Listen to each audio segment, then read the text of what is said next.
I just want to say that I'm honored to be here. I'm coming from Wilmington, North Carolina when I came up, so yeah, a little North Carolina energy, but this is where I'm from. Columbus is my hometown. And so this year is my 32nd year in nursing, and I definitely am okay with dating myself. But I want to give a shout out to the Ohio Nurses Association. My very first job was at Akron General, and I was in the union as soon as I graduated nursing school. Oh, I was actually in the union before that as a student nurse. So I've been union all along. I am an affiliate member for AFT, and I'm also a member of the International Alliance for IATSE for my film work. So I'm pro-union, and as many unions as we can get in for these hospitals and healthcare organizations, the better, because it does make things better. It does make things safer. I think it's important for all of us as we're moving forward to understand who we are in this hierarchy in the organizations, our healthcare organizations. We are fodder. That's the truth. We've been fodder for a while now. But we're professionals, so I want us to be part of these professional organizations. So if you're not already a member of a union, you can still become a member of a union as an affiliate member for most of them. So check it out, get involved, and start working that direction for us. That would be helpful. So that's my shout out for my hometown.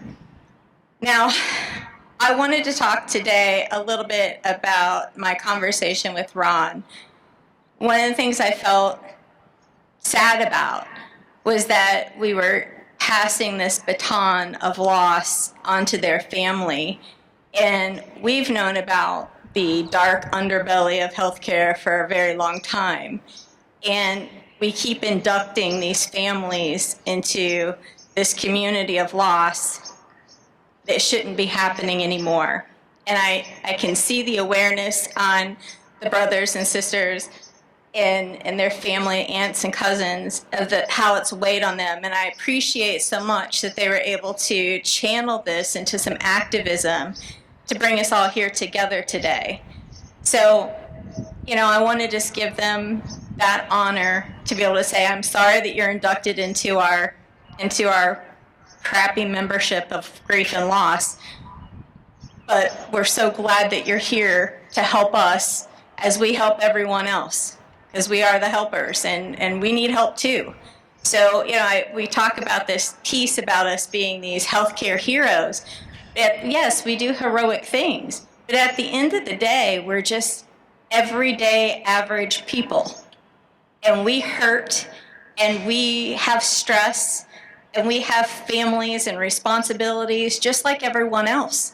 And so we're human. And I think that we don't allow ourselves to be human. And I think a lot of times that's part of that suffering in silence. Even as the family talked about, that's one of the things that happened with Tristan, is that she was trying to help herself. I'm very guilty of that. I won't tell you anything going on. Even on death's door, I won't probably tell you until something really major happens.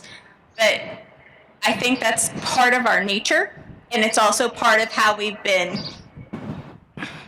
prepared, and something that's been rewarded for us to go to work sick, to go to work not feeling our best, to not be able to have the ability to take a mental health day, or to, God forbid, we even go to the bathroom half the time.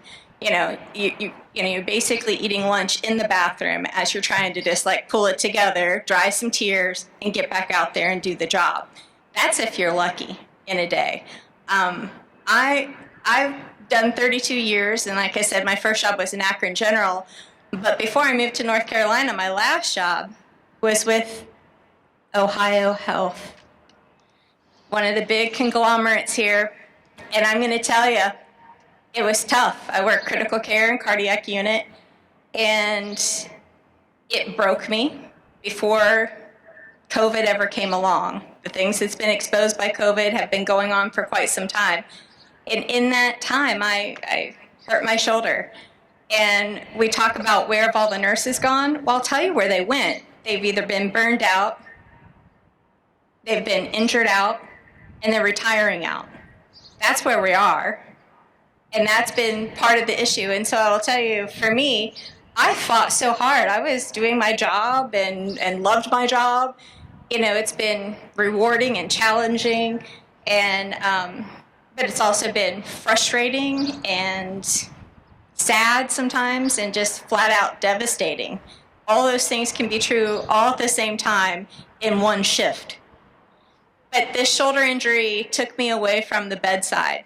And it was one of those where we were short-staffed, and we had 2 code blues going on at the same time. It was on a Sunday, where they always love to short-staff you on the weekends. And I just did the same maneuver I've done a million times, and I tore it. And I really struggled to get back after that shoulder injury. And when I finally was at a point where I could come back, they didn't want me anymore.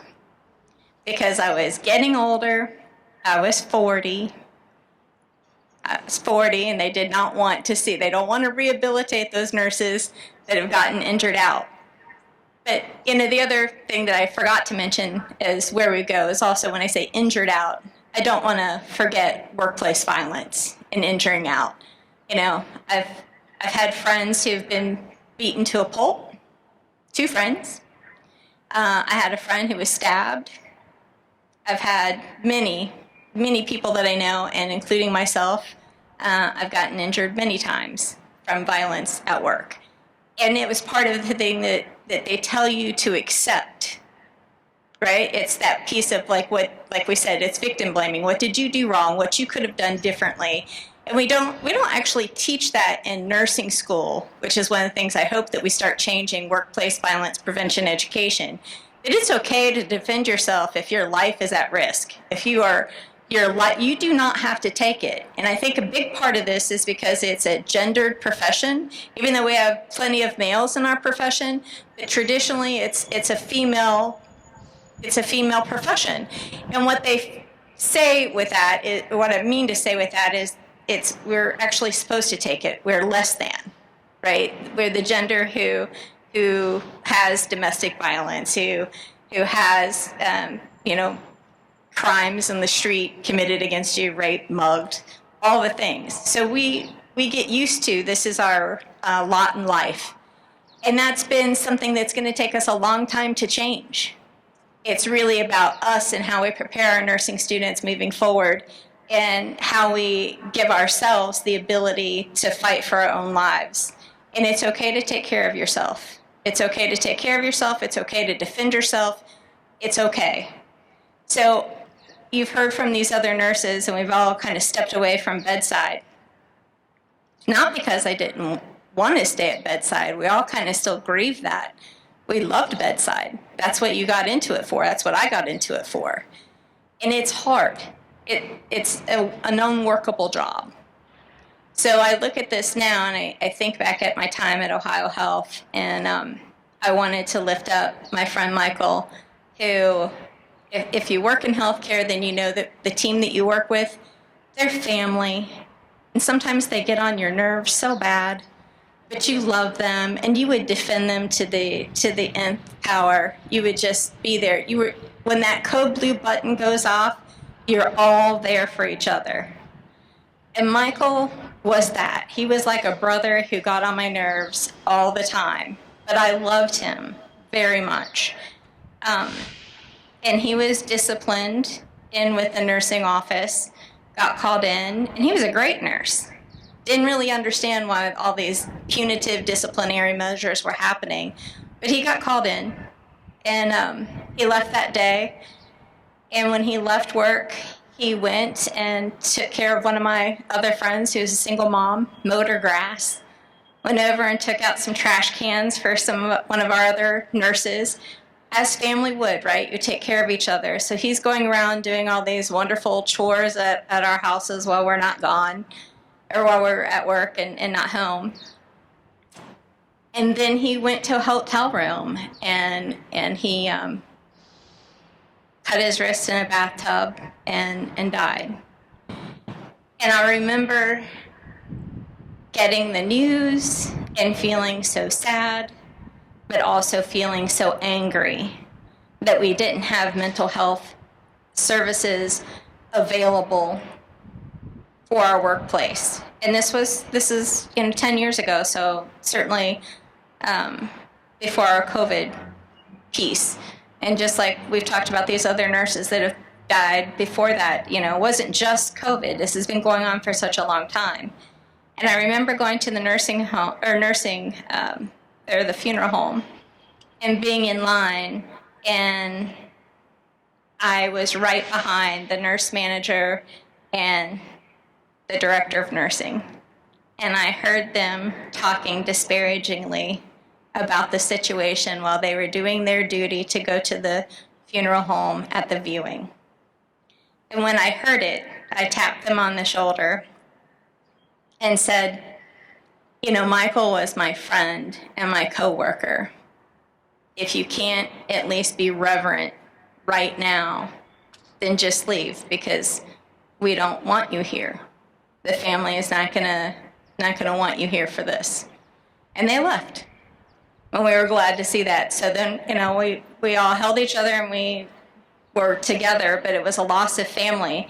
There is no critical incident stress debriefing for us either as nurses, that trauma-informed care, that when we lose a nurse, as colleagues, we feel that loss so deeply. There's no healing for that for us. We always take care of each other. We don't really have anybody taking care of us. So I'm sad today. I've got some students who might be coming a little bit later who were my healthcare students. So it's Teacher Appreciation Week, so I'm glad to be there for that, to reconnect with my former students. I'm glad to be here with you all for Nurses Week. And I'm glad to be here with us for Mental Health Awareness Week, or month. So I'm glad that we're all together and we can share in this, but I'm also so sad that we have to be here and experience this all together. And I'm particularly sad to pass this baton of loss and grief to Tristan Smith's family. Thank you.